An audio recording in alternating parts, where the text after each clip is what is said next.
నమస్కారం. తీర్థయాత్ర కార్యక్రమానికి స్వాగతం. శివాంశ సంభూతుడు, అభీష్ట వరసిద్ధ ప్రదాత ఆంజనేయుడు. ఆంజనేయుడి జననం రామకార్య సాఫల్యం కోసం జరిగింది. శివుడి అష్టమూర్తుల్లో ఒకడైన వాయువు ద్వారా రుద్రతేజం అంజనీదేవిలో ప్రవేశించింది. కారణ జన్మురాలైన అంజనీమాత కుమారుడిగా హనుమ ఆవిష్కారమయ్యాడు. హనుమ రామకార్యాన్ని సఫలం చేసి జితేంద్రుడి అయ్యాడు. అటువంటి హనుమకు ఎన్నో ప్రసిద్ధ ఆలయాలు నిర్మితమయ్యాయి. ఆ పరంపరలోనిదే నందిగామ సమీపంలోని పల్లగిరి శిఖరం మీద నిర్మితమైన శ్రీ అభయ వీరాంజనేయ స్వామి ఆలయం. నేటి తీర్థయాత్రలో ఆ ఆలయ విశేషాలను వీక్షిద్దాం.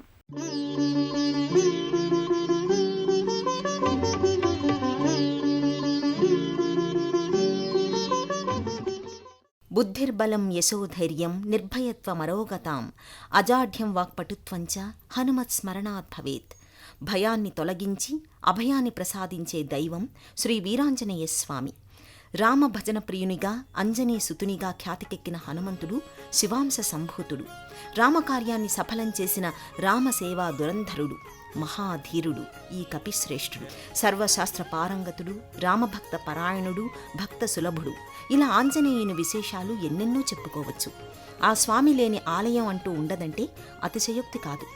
ఆ దివ్య ప్రదాతను దర్శిస్తే సమస్త కోరికలు ఫలిస్తాయని భక్తుల విశ్వాసం. నందిగామ సమీపంలోని పల్లగిరి కొండపైన ఉన్న శ్రీ అభయ వీరాంజనేయ స్వామి ఆలయం భక్తుల అభీష్టాలను నెరవేరుస్తున్న దివ్య సన్నిధి. పక్షుల కిలకిల రావాలతో ఏపుగా పెరిగిన వృక్ష సంపదతో ఈ పల్లగిరి కొండ ఒక రమణీయ లోగిల్ని తలపిస్తుంది. అభయ వీరాంజనేయుడు ఈ ప్రకృతి లోగిలిలో వర్ధిల్లుతున్న అపురూప రీతిని మనం ఇక్కడ వీక్షిస్తాం. ఎందరో మహర్షులు, మునులు ఇక్కడ తపమాచరించారని, వారి తపోశక్తి ఫలితంగా ఈ ప్రదేశం పరమ పావనమయ్యిందిగా చెబుతారు. దైవాంశ సంభూతులైన పరమాచార్య స్వామీజీ ఆదేశానుసారం నందిగ్రామ ప్రజలు, పురప్రముఖులు కలిసి 1984వ సంవత్సరం ఏప్రిల్ 1వ తేదీన రోహిణి నక్షత్రంలో విగ్రహ ప్రతిష్టాపన కార్యక్రమాన్ని అంగరంగ వైభవంగా జరిపారు. నేటికి భక్తుల అభీష్టాలను నెరవేరుస్తున్న శ్రీ అభయ వీరాంజనేయ స్వామి లీలా విశేషాల వల్ల ఈ ఆలయం హనుమక్షేత్రంగా ప్రసిద్ధికెక్కింది. పల్లగిరి శిఖరానికి చేరుకోగానే చల్లని వాతావరణం అమాంతం చుట్టుముడుతుంది. శ్రీ వీరాంజనేయ స్వామి వారికి సంబంధించిన స్వాగత తోరణం భక్తులకు శుభాహ్వానాన్ని పలుకుతుంది. ఆలయ ప్రాంగణంలోకి అడుగుపెట్టగానే ఎత్తైన ధ్వజస్తంభం కానవస్తుంది. గర్భాలయానికి ఎదురుగా హనుమవాహనమైన ఒంటె నల్లరాతి శిలా విగ్రహం నెలకొని ఉంటుంది. ఆలయ ముఖమంటపం చలువరాతి బండలతో నేత్రానందంగా కానవస్తుంది. శ్రీ అభయ వీరాంజనేయ స్వామి గర్భాలయ ప్రవేశద్వారం పైభాగాన తిరునామం, శంఖుచక్రాలు నెలకొని ఉంటాయి. గర్భాలయ ప్రాకార కుడ్యాలపై హనుమ జీవిత విశేషాలకు సంబంధించిన పలు మూర్తి రూపాలు భక్తులను ఇట్టే ఆకట్టుకుంటాయి. శ్రీరామాయణ గాథకు నాయకుడు శ్రీరాముడు. ఈ కథలో రాముని తరువాత అంతటి ఉన్నత స్థానాన్ని అందుకున్న భక్తాగ్రేసరుడు హనుమ. ఆదర్శనీయ వ్యక్తిత్వం, ఆరాధనీయ దైవత్వం ఆంజనేయ స్వరూపం. హనుమ అనుసరించి చూపిన బాట మన జీవితాలకు వెలుగుబావుట. కార్యసాధనకు మారుపేరైన ఆంజనేయుడు కార్యసిద్ధి ఆంజనేయునిగా అర్చావతారమూర్తిగా కొలువు తీరడం అరుదైన విషయం.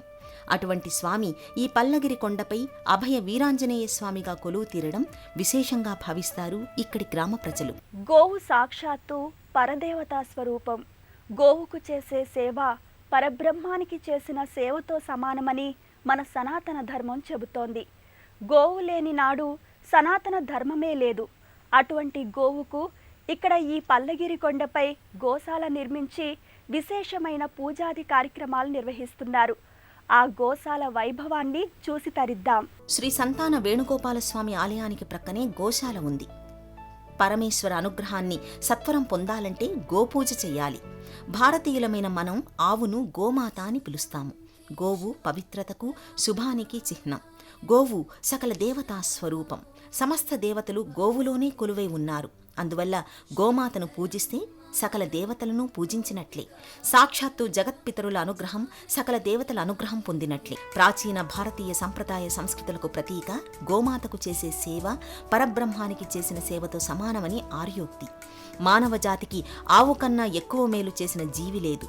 యజ్ఞయాగాదుల వలన, గోసేవ వల్ల ధీరోదాత్త గుణాలు అలవడతాయని, ధనసంపదలు వృద్ధి పొందగలవని చెప్పడం జరిగింది. 6 కాళ్ల మండపాలుగా నిర్మించి ఇందులో గోవులను పెంచి పోషిస్తున్నారు. నిత్యం గోపాద ధూళితో అపర వైకుంఠంలా తలపిస్తుంది ఈ ప్రదేశం. మహిళా భక్తులు ఆ గోమాతను పసుపు కుంకుమ చందనాదులతో పూజించి గోమాత అనుగ్రహాన్ని పొందుతారు. గోశాల మండపం పైభాగంలో ఆవు విగ్రహం సజీవ కళతో స్పష్టంగా కానవస్తుంది. ప్రతి మండపంపై ఈ విగ్రహాకృతులు చూడముచ్చట కొలుపుతాయి. సకల సృష్టి లీలా విలాసం, పరమేశ్వరుని క్రీడా వినోదం, చరాచర జగత్తుని తన ఆట స్థలంగా చేసుకుని క్రీడిస్తుంటాడు ఈశ్వరుడు. నిరాకారుడైన ఆ స్వామి పరబ్రహ్మ స్వరూపునిగా సర్వత్రా తన ఉనికిని చాటుకుంటాడు.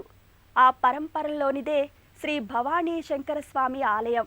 శ్రీ అభయ వీరాంజనేయ స్వామి ఆలయానికి వచ్చే దారిలో ఈ భవానీ శంకరాలయాన్ని ఒకసారి దర్శించుకుందాం. ఈ పల్లగిరి కొండపై శంకరస్వామిని ప్రతిష్ఠిస్తే బాగుంటుందనే ఆలోచనతో శ్రీ సంతాన వేణుగోపాలస్వామి విగ్రహ ప్రతిష్ఠ నాడే ఇక్కడ శంకరలింగాన్ని కూడా ప్రతిష్ఠించడం జరిగింది.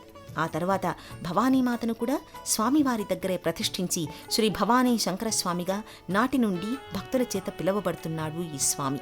ఇక్కడ శివలింగానికి ఎవరైనా స్వయంగా అభిషేకించే వెసులుబాటు ఉంది. ఎటువంటి అర్చకుల సహాయం లేకుండానే ఎవరైనా సరే స్వామివారికి స్వయంగా అభిషేకం చేసుకోవచ్చు. రావి వేప కలగలిసిన వృక్షఛాయ నీడలో శ్రీ భవానీ శంకరస్వామి కొలువై భక్తుల కోర్కెలను ఈడేరుస్తున్నాడు. స్వామివారికి ప్రక్కనే భవానీమాత విగ్రహం కాంతులీనుతూ ఉంటుంది. స్వామివారికి ఎదురుగా నందీశ్వరుడు కొలువై ఉన్నాడు. రామకార్య సాధనకు స్వామి హనుమ ప్రత్యక్ష నిదర్శనం. అనంత సుగుణాల రాశిగా హనుమ రామాయణంలో సర్వత్రా గోచరమవుతాడు. అభయానంద ప్రదాయకుడైన ఆ స్వామి ఆశీస్సుల వల్ల ఎలాంటి కార్యమైనా శుభప్రదమవుతుంది. అలాంటి శుభప్రదాయకుడైన హనుమ గర్భాలయంలో శ్రీ అభయ వీరాంజనేయ స్వామిగా దర్శనమిస్తాడు. గర్భాలయంలో శ్రీ అభయ వీరాంజనేయ స్వామి సంపూర్ణ అలంకారాలతో మహా తేజో విరాజితంగా అలరారుతుంటాడు. గంభీరంగా, సహృదయానందకరంగా, సుప్రసన్నంగా, సుమనోహరంగా శ్రీ వీరాంజనేయ స్వామి దర్శనమిస్తాడు. స్వామి తన కుడి చేతిని అభయముద్రగా ప్రదర్శిస్తాడు. వామహస్తాన గదాయుధాన్ని ధరించి సజ్జన శుభంకరునిగా, దుర్జన భయంకరునిగా ప్రకటితమవుతాడు. గర్భాలయంలోనే హనుమ పాదభాగంలో శ్రీ అభయ వీరాంజనేయ స్వామివారి ఉత్సవమూర్తి ఉంటుంది. మకర తోరణయుక్తంగా పూలహారాలను ధరించి నేత్రానందంగా హనుమ కానవస్తాడు.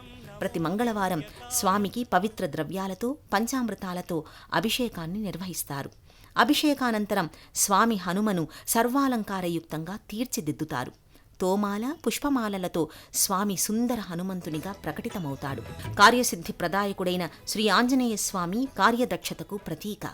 సముద్రాన్ని లంఘించడం నుంచి లంకాపురి చేరే వరకు ప్రధానంగా 4 లక్షణాలను హనుమ ప్రదర్శిస్తాడు. ఇవి కార్యార్థులందరికీ దిక్సూచికలు. లక్ష్యసిద్ధి కోసం చిత్తశుద్ధితో పనిని జయప్రదంగా చక్కబెట్టడం ఎలాగో హనుమ నుంచి మనం నేర్చుకోవాలి. కార్యదీక్షా దక్షతలకు మూర్తీభవించిన స్వరూపం ఆంజనేయుడు. అలాంటి అభయానంద స్వరూపుడైన అంజనానందనుడు కార్యసిద్ధి ఆంజనేయునిగా సార్థక నామధేయుడు. శ్రీ అభయ వీరాంజనేయ స్వామి ఆలయానికి అనుబంధంగా శ్రీ సంతాన వేణుగోపాల స్వామి ఆలయం ఉంది. ఎత్తైన పల్లగిరి శిఖరంపై ఉన్న ఈ ఆలయం ఎన్నో విశేషమైన మహిమలకు వేదికగా నిలుస్తోంది. కొలిచినంతనే కోరిన వరాలను ఇచ్చే ఆ సంతాన వేణుగోపాల స్వామి దర్శనం బహుజన్మల పుణ్యఫలం. శ్రీ అభయ వీరాంజనేయ స్వామి ఆలయ ప్రాంగణంలో మరో ప్రధాన ఉపాలయం శ్రీ సంతాన వేణుగోపాల స్వామి ఆలయం. పల్లగిరి శిఖరంపైన ఉన్న ఈ ఆలయంలో శ్రీకృష్ణుడు శ్రీ సంతాన వేణుగోపాలస్వామిగా భాసిల్లుతున్నాడు. భక్తులు ఆయా ప్రాకార కుడ్యాలపై ఉన్న శ్రీ వేణుగోపాలస్వామి మూర్తి రూపాలను తిలకిస్తూ ఆలయ ప్రాంగణంలోకి ప్రవేశిస్తారు. శ్రీ సంతాన వేణుగోపాలస్వామి ప్రత్యేక సన్నిధికి అభిముఖంగా మరో ధ్వజస్తంభం, గరుడాళ్వార్ నమస్కార ముద్రతో దృశ్యమానమవుతారు. ప్రత్యేక సన్నిధిలో అత్యంత ఆకర్షణీయంగా మహా తేజో విరాజితంగా శ్రీ వేణుగోపాలస్వామి శ్రీమూర్తి దర్శనం జరుగుతుంది. శ్రీకృష్ణ కర్ణామృతంలో లీలాశుకులు కృష్ణ సౌందర్యాన్ని వర్ణించినట్లుగా నందిగామ పల్లగిరి కొండపైన శ్రీ సంతాన వేణుగోపాలస్వామి వారి దివ్య శోభ భక్త సందోహాన్ని ఆకట్టుకుంటుంది. మురళీగాన లోలునిగా వ్యత్యస్త పాదముద్రతో గోచరిస్తాడు కృష్ణుడు. స్వామి రజత స్వర్ణాభరణాలు ధరించి వెలిగిపోతుంటాడు. చతుర్భుజునిగా శంఖు, చక్ర, గదా, కౌమోదకాల్ని ధరించి కానవస్తాడు. 2013 సంవత్సరం నవంబర్ 27వ తేదీన శ్రీ సంతాన వేణుగోపాలస్వామి విగ్రహ ప్రతిష్టాపన కార్యక్రమం అంగరంగ వైభవంగా జరిగింది. అప్పటి నుండి ఆలయం దినదినాభివృద్ధి చెందుతూ భక్తులు, దాతలు, వదాన్యుల సహకారంతో ప్రస్తుతం మనం చూస్తున్న ఈ రూపుని సంతరించుకుంది. శ్రీ అభయ వీరాంజనేయ స్వామిని భక్తులు మృత్యుంజయునుగా సేవించుకుంటారు. అపమృత్యు దోషాలు తొలగడానికి స్వామిని విశేషంగా ఆరాధిస్తారు. స్వామి హనుమ ఆరాధన వల్ల సకల భయాలు దూరమవుతాయని భక్తుల ప్రగాఢ విశ్వాసం. ఈ ఆలయంలో స్వామికి జరిగే విశేష పూజా పరంపర గురించి ఇప్పుడు తెలుసుకుందాం. నందిగామ అభయ వీరాంజనేయ స్వామి సన్నిధి చేరిన భక్తులకు సకల మనోభీష్టాలు నెరవేరుతాయని భక్తుల విశ్వాసం. నమ్మి కొలిచిన వారి పాలిట కొంగు బంగారం హనుమంతుడు. నియమబద్ధంగా 101 ప్రదక్షిణలు లేదా మండలం పాటు హనుమాన్ చాలీసా పఠిస్తూ ప్రతిరోజు 11 ప్రదక్షిణల్ని ఈ స్వామి చుట్టూ చేస్తే సమస్త కార్యాలు సిద్ధిస్తాయని చెబుతారు. మానసిక రుగ్మతలు, దుష్టగ్రహ బాధలు, దీర్ఘరోగాలను ఈ స్వామి నివారిస్తాడని ప్రగాఢ నమ్మిక. ప్రతి శనివారం, మంగళవారాలలో స్వామికి ఇక్కడ ప్రత్యేక పూజల్ని నిర్వహిస్తారు. హనుమ జయంతి వేడుకల్ని ఇక్కడ ఘనంగా నిర్వహిస్తారు. శ్రీకృష్ణాష్టమి వేడుకలు ఘనంగా జరుగుతాయి. ఈ వేడుకలకు 30-40 ఊళ్ల నుంచి వందలాది మంది భక్తులు చేరుకుంటారు. పూర్వాభాద్ర నక్షత్రం రోజున 1,00,000 మల్లెపూల అర్చన, హనుమ జయంతి రోజు 1,00,000 తమలపాకుల పూజ, 108 కలశాలతో అభిషేకం జరుగుతుంది. ఎక్కడ హనుమనామం జపించడం జరుగుతుందో అక్కడ అశాంతి మాయమై ఆనందం చోటు చేసుకుంటుంది. ఎక్కడ ఆంజనేయుణ్ణి ఆరాధిస్తారో అక్కడ అభయం, కార్యసిద్ధి చేకూరుతాయి. రామభక్త ఆంజనేయుని భక్తులకు లేమి అనేదే ఉండదు. సర్వవ్యాపి అయిన సర్వేశ్వర సంభూతుడు ఆంజనేయుని కృపా విశేషాలు మనపై సదా వర్షించాలని కోరుకుందాం. సర్వే జనా సుఖినో భవంతు. శ్రీ ఆంజనేయ స్వామి ఉపాసకులకు ఈ ఆలయం ఎంతో శ్రేష్టమైనది. ఎంతో విలక్షణమైన ఈ క్షేత్ర సందర్శనం వల్ల భక్తులకు ఎనలేని మానసిక ఉల్లాసం కలుగుతుంది. ఈశ్వర వరప్రదాయిని అయిన ఆంజనేయుడి అనుగ్రహం వల్ల సర్వ కోరికలు నెరవేరుతాయనేది అక్షర సత్యం. ఆ స్వామి అనుగ్రహం మనపై నిత్యం ప్రసరించాలని కోరుకుందాం.